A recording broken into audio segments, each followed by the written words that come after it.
Hello students, my name is Shruti और इस video में हम लोग रिटेल ट्रेडिंग और होलसेल ट्रेडिंग का डिफरेंस देखेंगे। Tertiary and quaternary activities geography class 12 से ये आपका एक इम्पॉर्टेंट टॉपिक है, साथ में इन जनरल भी काफ़ी इम्पॉर्टेंट हो जाता है। सो स्टूडेंट्स, आप लोगों ने नापतोल पर कभी ऐड देखा होगा। एक एग्जाम्पल के लिए मैं आपको बता रही हूँ। तो वो लोग कहते हैं कि हम आपको कोई भी सामान दे रहे हैं तो वो चीप प्राइजेस पर दे रहे हैं। क्यों? क्योंकि डायरेक्टली हम लोग मैन्युफैक्चरर से ख़रीदते हैं और डायरेक्ट कस्टमर को सेल कर रहे हैं, बीच में कोई भी प्रॉफिट नहीं ले रहा है। और ये बहुत ही अच्छा एग्जाम्पल है इसको समझने का। जैसे यहाँ देखते हैं कि कोई भी आइटम है, सपोज यहाँ पर मैन्युफैक्चरिंग हो रही है, ठीक है, यहाँ पर मैन्युफैक्चरिंग हो रही है और इसके बीच में लोग खरीद रहे हैं, ठीक है, बहुत सारे, और बीच में ये जो लोग आ जाते हैं इनको इंटरमीडियरी कहते हैं। और ये जो सोर्सेस होते हैं बेसिकली इंटरमीडियरी सोर्सेस, ये ट्रेडिंग करते हैं, ठीक है। अब यहाँ पर जो लास्ट में एकदम छोटी सी शॉप आती है, जैसे आपके घर के आसपास रोड पर एक शॉप होगी जहाँ पर आप कोई भी सामान खरीदते होंगे और वो लोग लिमिटेड स्केल में सामान लाते हैं। आपने देखा होगा कि बहुत ही लिमिटेड सामान लाते हैं और उसको बेचते हैं। ऐसा नहीं होता कि बहुत सारा सामान लेकर आ गए होंगे। और अब आप इस टॉपिक को पढ़ रहे हैं तो आप लोग मार्केट भी जाते होंगे, मतलब इतने बड़े तो होंगे ही, और आप ऑब्जर्व भी करते होंगे कि कुछ शॉप्स में बहुत सारा सामान रहता है। तो वो क्या होती हैं, वो लोग होलसेलर्स होते हैं, ठीक है। आप मार्केट में भी आपको कहीं ना कहीं बहुत गलियों के अंदर होलसेलर्स मिल जाते हैं, अदरवाइज तो सब रिटेलर्स रहते हैं, ठीक है। अब यहाँ पर देखिए, रिटेल ट्रेडिंग की बात करते हैं तो थोड़ा सा इसके लैंग्वेज वाइज भी समझ लेते हैं कि ये एक बिजनेस एक्टिविटी है जो कि direct selling of the goods to the consumers. मतलब यहाँ पर जो सेलिंग होती है गुड्स का वो डायरेक्ट हो जाता है कंज्यूमर्स को, कोई भी बीच में वगैरह, मतलब ये जो एकदम लास्ट स्टेप होता है, बस अब यहाँ से तो कंज्यूमर को ही आइटम जाना है और कहीं किसी के पास नहीं जाना है। जैसे सॉल्ट का पैकेट है तो अब वो कंज्यूमर के पास जाएगा और कंज्यूमर के पास वो उसके घर के खाने में ही डलेगा, बस बात खत्म, और कोई यहाँ पर वापस से ट्रेडिंग नहीं होने वाली है, ठीक है। इसको रिटेल ट्रेडिंग कहते हैं। अब two types of retail trading होती है।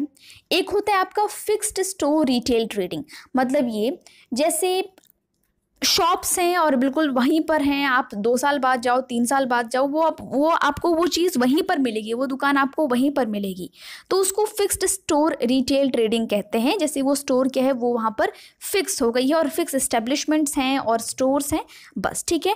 और ये सेलिंग के लिए होते हैं, बस यहाँ पर आपको कोई भी सामान आप बेचोगे, वहाँ पर वो स्टैब्लिश करके वहाँ पर बेचेंगे, वहाँ पर कुछ भी मैन्युफैक्चर नहीं करने जाएंगे, ठीक है। अब नॉन स्टोर रिटेल ट्रेडिंग की बात करें तो यहाँ पर जो किया जाता है वो नॉन स्टोर या फिर नॉन फिक्स्ड स्टोर्स होते हैं। जैसे गांव में अगर आप जाएंगे तो लोग साइकिल पर लेकर कुछ कुछ चीज़ें आते हैं या फिर ठेले पर कुछ कुछ चीज़ें लेकर आते हैं, ठीक है। तो वो क्या है, नॉन स्टोर है। जैसे उनका मन करेगा तो वो आज यहाँ पर बेच रहे हैं तो कल वो कहीं और जाकर बेचेंगे, ठीक है। हैंड कार्ट्स हो गए, ट्रक्स हो गए, डोर टू डोर, ठीक है, मेल ऑर्डर हो गया, टेलीफोन हो गया, ऑटोमेटिक वेंडिंग मशीन्स हो गया, इंटरनेट हो गई, तो ये नॉन स्टोर है। जैसे आपने कोई चीज़ ऑर्डर करी कहीं पर, तो उसका स्टोर कहाँ पर है, कहीं नहीं है, कुछ अता पता नहीं है, बस आपके पास वो सामान आ जा रहा है, उसको रिटेल ट्रेडिंग, तो ये उसका एक टाइप है, ठीक है। इसके बाद आपको रिटेल समझ में आया। अब हम होलसेल की बात करें तो अब ये बल्क बिजनेस होता है, मतलब ये कि नंबर ऑफ इंटरमीडियरी मर्चेंट्स होते हैं यहाँ पर।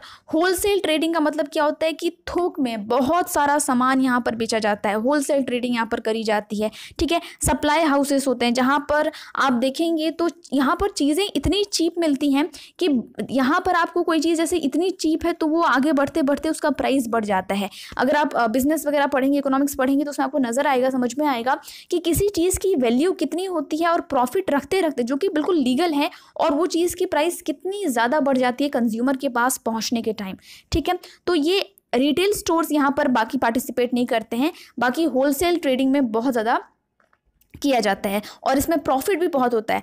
बिजनेस में आने वाले हर इंसान को अगर वो सही ढंग से बिजनेस करता है तो उसको प्रॉफिट होता ही होता है, चाहे वो रिटेल वाले स्टेप पर हो चाहे होलसेल वाले स्टेप पर हो, ठीक है।